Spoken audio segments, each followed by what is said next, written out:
Hello, my friends. Today I'm not going to review these fascinating products or talk about some depressing news in the bike industry, but I'm going to tell you about real stories, a little bit of drama, but some real lessons here for me. And I think you will learn something as well because I had the hardest crash of my life in 30 years of riding and I walked away. Hope you guys are doing well. We are doing well here on the West Coast, not too cold like the rest of the country. But I told you guys on Friday, I'm going to forget all about the social political troubles that we have and just go for a ride and really clear my mind and reset my body from all my travels. And I was going to ride Friday, Saturday, Sunday. We have hero dirt conditions here in Santa Cruz. So I got going on Friday, 5,000 feet of riding. And ideal conditions. Did a lot of jumping and a lot of really fast riding on hero dirt conditions. Makes you look like a hero. That's why we call it hero dirt. Anyway, so I was riding this trail at the end of the ride, a trail called Salami. Not really what it's called, but if you ride in the Santa Cruz area, you know which trail I'm talking about.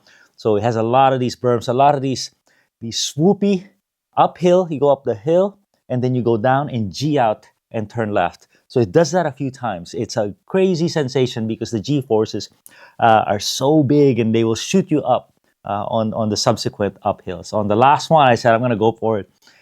Get the most G force roller coaster that I can ever produce, and I went for it. And then I was going about 20 miles an hour, which is very fast for a single track. And as I made that left curve, the tire lost traction. It slipped off the hill and it just went on its side, slammed to the ground, and I kept going. And I kept going into a bed of rocks that were lining the side of the trail, reinforcing the side of the trail. And man, I don't know if you guys have ever crashed hard, but all I could remember was the sound of a big time rock hitting my head. Hit my head right here. And I didn't black out. And everything happened. I was going the best corner ever to zero miles an hour in a matter of seconds, probably 2 seconds. And I just sat there. Bike was sprawled out, and I sat there, and all I could think of was, OMG, what happened? And a few things went right in this scenario, and a few things went wrong. I'm going to go through all of them. So the first thing was I just sat there and did not move. I assessed what was going on. Anything could have happened. I could have lost consciousness. I could have broken bones, and my face everything felt numb. So I didn't really know what was going on. And so I just sat there and waited. One of the things I did right was I rode with a buddy. It's not easy to go on a Friday with someone, but I waited for him till he got off work, and we were there. And I was way ahead of him this time because I was going way too fast. And about 30 seconds later, he rolls in. I was just sitting on the side of the hill, on the outside of the trail, like this. And he goes, "What happened?" He goes, "I'm in trouble. You need to assess me." He looked at me, and you know how often you can tell how hurt you are by the expression of your friends' faces. And he goes, he's a doctor too, doctor dentist, and he goes, "I see where you hit." He goes, "Doesn't look too bad. Doesn't look too bad." And that was instantly a sign of relief. I took my helmet off. I took my eyewear off. It was still on, and then I had him check me out, and he goes, and he was checking me out. He goes, "Yeah, I see a lot of bruising right here." And then I go, "Oh my God, there's blood." And then turns out I cut myself here. I was bleeding. My hands were very numb. My whole body, my chest hurt, but it was not too bad. Not too bad. I just sat there. Took a whole 2 minutes, just sat there. And waited for pain to go away or pain to come in. A few friends from Fox Suspension rode by. I said, we got it handled. And here's the amazing part, is after a couple minutes, I got up. I walked away from this pretty explosive crash. The worst crashes, I've been riding 30 years, and I've been helicoptered off trails. I've had 3 concussions, so I know what it's like. If it happens very seldom, and usually I let my guard down, if I haven't tumbled in a while. And I get a wake-up call, I go to the hospital and learn my lesson. This time, I think I learned my lesson, and I didn't get hurt. And that's why I'm so thankful. And that's why I'm making this video, because I'm warning all my friends, I'm warning you guys, in not just warning, but really telling them what went wrong and what went right. And so in the post-mortem analysis, I took a shower and I was fine. Everything hurt, but nothing bad, like a lot of cuts and bruises all over. Okay, so the post-mortem was, I remember this, and I saw this rock. This rock was about helmet size. It was rolling down the hill a little bit, very sharp rock. And I remember it just smashing my helmet and my face. And I said, what the heck happened? So here's the analysis. So here's the helmet. I was wearing a Fox Speed Frame Pro, a very well-rated helmet, about $200 for this guy. And I said, oh, okay, it's all right. Did its job. I can still use it some more. The visor, it didn't even come off. So this is a MIPS helmet. Really cool. Because, oh, I didn't even need MIPS, because I'm not concussed. I was aware the whole time. It has this fid lock, so it's just stayed on. But upon further analysis, this is where it gets interesting. The top side is severely dented. Severely dented. And this is styrofoam. So to dent styrofoam this significantly is a massive blow. So there's two big blows here, one here. The visor was right here. So this dent came under the visor. So that actually dissipated some shock already. And then I know I hit here. And I said, oh, it's not bad. Just a little scratches here. All right. So lesson number one is really inspect your helmet. Don't use it anymore, but really inspect it. And I had to get in. This is the MIPS shell. So the MIPS, what it does is this goes on your head and it allows a little bit of rotation. So I said, oh, I didn't get a concussion because it was a direct hit. There was very little rotation. But, there was rotation because I hit here and I hit here. So somehow this was going like this. So the MIPS saved me. So this did its job. Very well-rated helmet, by the way, by Virginia Tech for many reasons. But then I had a helmet expert, Saris Mercanti, who used to work at Cali, look at it, and she goes, oh my God, what did you do? That takes a big hit. She's seen a lot of helmets and says, that is a big hit. That's a monster hit. And then as she analyzed it right here, where the dent is, she goes, oh, you cracked the main skeleton. The main structure of this helmet is all broken. So that dissipated the shock. She lifted the plastic and she goes, oh, this whole front lip is all broken. It's all cracked on both sides. So that took a hit, cracked. Whenever it's cracking, it's dissipating energy. So it did its job for sure. The only reason I use this helmet is not because it's well rated, but because it's light and it looks cool. It fits my head well.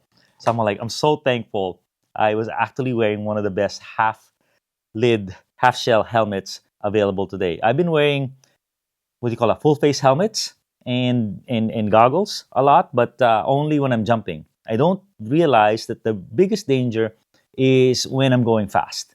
Going fast, you don't have to be jumping to hit a major slap. It's just how you fall. Okay, so the biggest part of the story, I think my biggest lesson for you guys, because you guys know about helmets, is eyewear. So I happen to be wearing this new pair of glasses from Liat Protectives. I love Liat stuff, and it's the first effort in glasses. But Dane from Liat told me this is really protective. Photochromic, so it goes too dark, and sometimes I use it at night. And it's a full frame. Full frame is cool because you don't really see the shell, okay? But when I analyzed it, I said, oh, got a little scratch. Maybe I got to clean it off. You're not cleaning that off. This lens is gouged severely. The rubber piece got bent, but the whole structure was okay. And the more I thought about it, this is where the most damage could have occurred. A rock hit me right here. And imagine what it can do to your eye when a rock hits you, when you have no protection. It is over. My son went through this in his baseball career, and it was endless optometry, eye care, best eye care in the world. It is a complicated, very painful process. So this got pressed in my face big time, and I have a lot of bruising here on my face. I have a little blood clot here. That looks like a mole. I didn't have that before, but I think that just came out, and hopefully it'll go away. But we'll see. It might take a year. So here's the glasses, still intact. The lens is severely damaged, and no sharp edges. I like that it's full frame because when it presses against your face, that's when it'll cut your face. You know, plastic lens has sharp edges and is very tough. It will cut you before it'll cut itself. All right. So the scratch is here on the left. And I'm curious, what can cause a scratch that big? And so I got a rock, and I beat the living heck out of this thing with some backing, and I could discover what it takes to damage a lens like this, and it didn't break. And then I got a bunch of other glasses, cheap glasses, fake POC glasses, and a Tifosi glass, which is a big value, a high value glass, and they were okay. They were okay. I think it's more in the frame and the structure, whether they're going to break up and cut you is the issue. The Tifosi frame broke and it had a sharp edge that could cut you right on the cheek. So this is actually rebuildable. They do lenses, but I'm a fan now of Liat just because of not only that the lens survived, but the overall structure dissipated the energy and prevented my face from being cut. So pretty darn cool. I thought that was the extent of my injury until I took my gear, checked it out to wash. This is a brand new Liat pants. Something else that went well is I was wearing long sleeves clothes from Liat and pants from Liat. And so all the little abrasions that you're going to get cut, long sleeves and good material will help you a little bit. Okay, so here is the pants. And on the left leg, I said, oh my God, it split the pant right through. I go, what can do that? And this is very tough material. And what can do that is a sharp rock. Another rock attacked me right there. Okay? And wow, was I wearing knee pads? Because I don't think those knee pads are going to protect me because they're super thin. So these are Fox Enduro knee pads with D3O technology. And I said, and I like them because they just go under the pants. I hardly notice they're on. And so I had to open it up. And boom, what do they have? They have the D3O pad right here. And D3O is very interesting technology because it is a non-Newtonian material. It doesn't follow Newton's law of conservation of energy. Basically, it's very soft, but when you hit it with a hammer, it hardens up, so it'll protect. So you can have an egg underneath here, or glass, or a tile, and you smash it, and it won't break the tile. So I'll show you some video of that. You know, I'm a reviewer, right? But you don't, and I've used hundreds of helmets, hundreds of pads and glasses, and I don't really get to test them. So I'm pretty excited to finally appreciate what's going on here. So very light. Why wouldn't you wear this? Wear it like this if you need knee warmers. Better than nothing.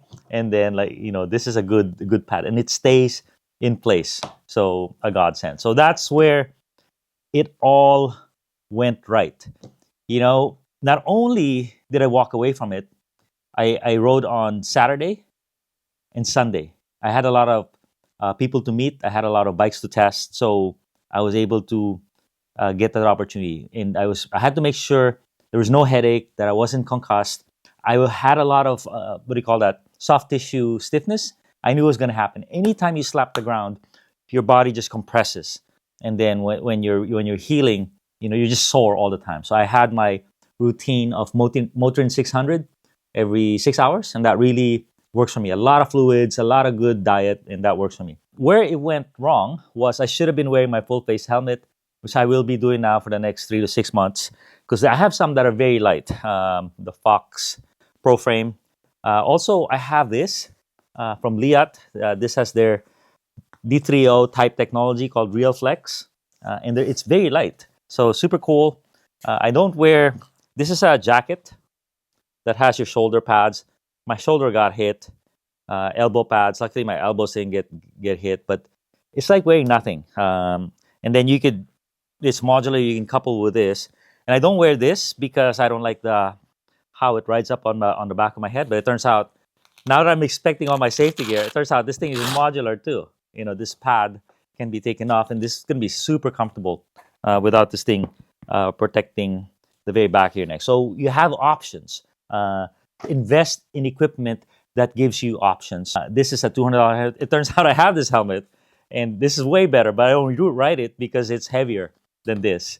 But I'm all like, oh, It turns out this is a $300 helmet. This is the next level of MIPS. I go, why is it more expensive? Why is it heavier? It turns out instead of just this little sleeve separating you from the rotation, this is two shells, like 6D. So I don't know if you can see it, but there's a whole different shell here. Two shells are detached from each other. So this is the best level of MIPS type protection in a very stylish helmet as well. I didn't do everything right, but I did enough things right that I walked away. I walked away from this crash. And then the last thing, and I hope you guys too, that you don't wait for the crash until you get your protection, because it comes at you when you least expect it, when you let your guard down. The last part of this growing analysis is what happened? What happened? Was I going too fast? So one thing I know is I'm 60 years old now, riding faster than ever, breaking all my downhill records. My vision is getting weaker, especially on changing light conditions. Make sure you don't outrun your vision. And the second thing is I discovered why I crashed, which is two things. My rear tire is bald. It's a radial tire, but it's bald. My front tire is awesome, Stretta, and it loses air over time, because it happened to me on Saturday and Sunday, where at the end of the ride, it was at 14 psi. And so what happens when you get low pressure like that is it still has traction. You're in danger of a flat tire, but you can fold it over, and basically, it folded over at that maximum G force, G out. It folded over. It drifted to the right. The front wheel followed off the cliff, and boom, off I went.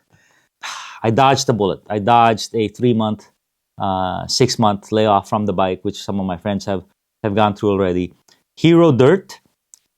Great conditions doesn't mean you're bulletproof. You always need your protection.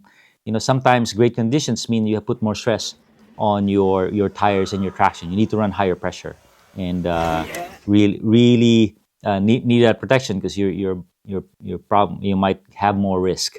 There's always risk. It's not just because I'm riding great electric mountain bikes and doing more than I have before. And the main thing that's going to protect you is, aside from your equipment, is your mind as well. That you never let your guard down. Never say, hey, last run, just easy trail. This was an intermediate trail, beginner intermediate trail in my book, if you go slow enough. And it bit me, and I'm not going to forget. The kind of the pass that I was given. And so I hope you guys learn from my pass and take it. 3 of my friends have crashed in the last month. One got helicoptered out, and they're great riders. They're riding fairly easy trails, and these things happen. So it's up to you to be hyper aware and protected. Please share with me your stories, lessons learned, and what kind of equipment. I'll link all these in the description. I'm now a Fox fan. I've always been a Liat fan, but now a Fox fan for sure.